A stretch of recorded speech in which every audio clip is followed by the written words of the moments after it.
What if you found yourself stranded with only your wits to rely on for survival? Quite a daunting thought, isn't it? Yet it's a reality that many have faced and others may encounter. Survival in adverse conditions is truly a testament to human resilience and ingenuity. It underscores the importance of knowledge, preparedness, and the will to survive. Whether you're caught in a desert, lost in a jungle, or trapped in a snowstorm, your survival skills can make the difference. Today, we're going to answer some of the most common questions about survival. So, what's the first thing you should do when you realize you're stranded? Well, the answer may surprise you. It's not about rushing to find food or water. It's not even about building a shelter right away.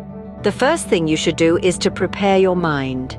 Yes, mental preparedness is paramount. Fear, panic, and despair are your greatest enemies in a survival situation. They cloud judgment and lead to hasty decisions.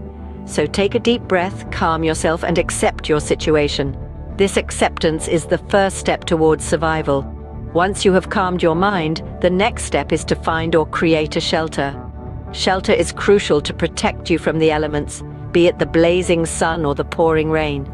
It's about finding a balance between protection and visibility, for you do want to be found, don't you? So choose your location wisely. Next, you need to assess the resources you have at hand. Maybe you have a survival kit, or perhaps you're left with nothing but the clothes on your back. Either way, make an inventory. Every little thing can be useful. A shoelace can become a fishing line. A mirror can be a signaling device. Be creative. Once you've done that, it's time to prioritize your needs. The rule of threes gives us a rough guideline here. You can survive 3 minutes without air, 3 hours without shelter in harsh conditions, 3 days without water, and 3 weeks without food. So before you start hunting for food, make sure you have a secure shelter and a reliable source of water. As you embark on this journey of survival, remember that the key is to stay calm. Panic and fear may lead to irrational decisions. Take one step at a time, focusing on the most immediate need first. And always remember, your mind is your strongest tool. Use it wisely and it will guide you through the toughest of times. Remember, the key to survival is staying calm and making rational decisions. Once you've secured your immediate safety, what's next? Food and water, of course. In the wilderness, water is life. But how do you find it? Listen for the sound of running water, or look for areas of lush vegetation, as these are often signs of a nearby water source. Morning dew is also a good source of water. It can be collected by tying absorbent cloth around your ankles and walking through tall grass. Once the cloth is saturated, wring it out into a container. But remember, water from the wild isn't always safe to drink. It may contain harmful bacteria, parasites, or pollutants. To purify it, boiling is the most effective method. Bring the water to a rolling boil for at least 1 minute. If you don't have a fire or a container to boil water in, you can use the sun's energy to purify water through a process called solar disinfection. Simply fill a clear plastic bottle with water and leave it in direct sunlight for 6 hours. Now, let's talk about food. The wilderness is full of edible plants, but identifying them can be tricky. It's important to familiarize yourself with common edible plants in the area you're in. Berries, nuts, and seeds are often safe to eat. However, avoid plants with milky sap, beans or seeds inside pods, and plants with shiny leaves or an almond smell. If you're lucky enough to be near a river or a lake, fishing can be a good source of food. You can fashion a rudimentary fishing rod from a long stick, some string, and a hook made from a thorn or a piece of bone. Hunting for larger game is more challenging and requires a lot of energy. It's often better to focus on smaller, easier to catch animals like insects, frogs, or birds. In survival situations, being resourceful can mean the difference between life and death. So, you've managed to sustain yourself, but how do you get back to civilization? In these situations, navigation is your best friend. Nature provides us with a compass if we know where to look. For instance, in the northern hemisphere, moss tends to grow on the north side of trees, while in the southern hemisphere, it grows on the south side. This can provide you with a general sense of direction. You can also use the stars for navigation. In the northern hemisphere, the North Star or Polaris is a reliable guide. Locate the Big Dipper constellation and follow the pointer stars to find Polaris. It's the bright star that remains steady while others appear to rotate around it. In the southern hemisphere, the Southern Cross constellation guides you to the south. Now let's talk about signaling for help. The universal distress signal is 3 of anything. 3 blasts on a whistle, 3 fires in a row, or 3 gunshots. This is a clear message that you are in distress and need assistance. Creating visible signs is also crucial. Make your signs large and noticeable.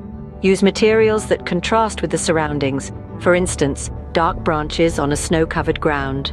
Arrange the materials to form an SOS or a large X, which are internationally recognized distress signals.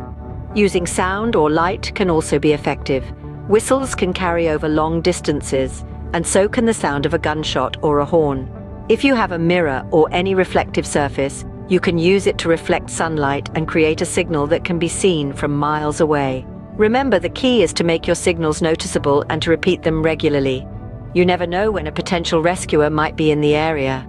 To sum up, navigating your way back to civilization and signaling for help are 2 critical skills that could save your life if you're stranded or lost.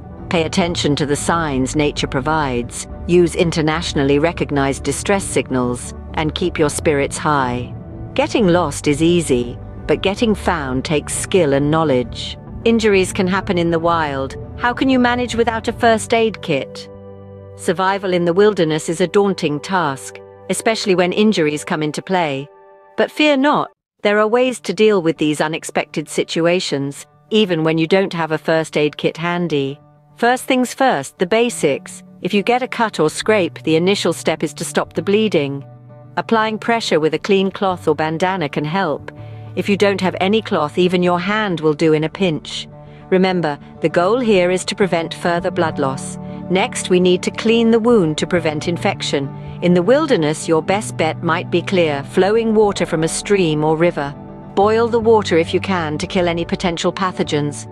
If boiling isn't possible, try filtering the water through a clean cloth. This won't remove all bacteria, but it's better than nothing. Now let's talk about natural remedies. Many plants in the wild have medicinal properties. For example, the sap of certain trees can be used as an antiseptic. Some types of moss can be used as makeshift bandages, thanks to their absorbent nature. But be cautious, not all plants are friendly. It's crucial to have good knowledge about the flora in your area before using them for first aid. In cases of sprains or fractures, immobilizing the injured part is key. Use what you can find, like sturdy branches and vines, to fashion a splint or sling. Remember to keep the injured part elevated if possible. Dealing with injuries in the wild is all about resourcefulness and adaptability. You might not have the comforts of modern medicine, but with a bit of knowledge and a lot of grit, you can keep yourself safe. In the wild, your health is your greatest asset. Protect it fiercely. Survival is a complex topic, but with the right knowledge, you can increase your chances significantly. As we've journeyed through the realities of being trapped for 100 days, it's crystal clear that survival is an art that demands preparedness, resourcefulness, and knowledge. The first and foremost aspect of survival we discussed was preparedness. It's about anticipating the unexpected and being equipped, both physically and mentally. The tools you carry, the skills you've honed, and the mindset you adopt can make the difference between life and death. Next, we delved into finding food and water, the lifelines of survival. The ability to identify edible plants, catch or trap game, and locate or purify water sources is paramount.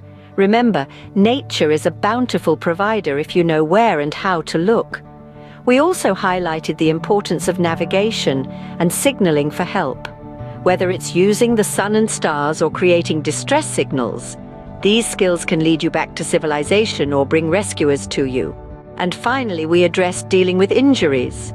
In a survival situation, medical aid may not be immediately available. Thus, knowing basic first aid and how to treat common injuries can be a game changer. In essence, survival isn't a test of strength, but a test of adaptability and resilience.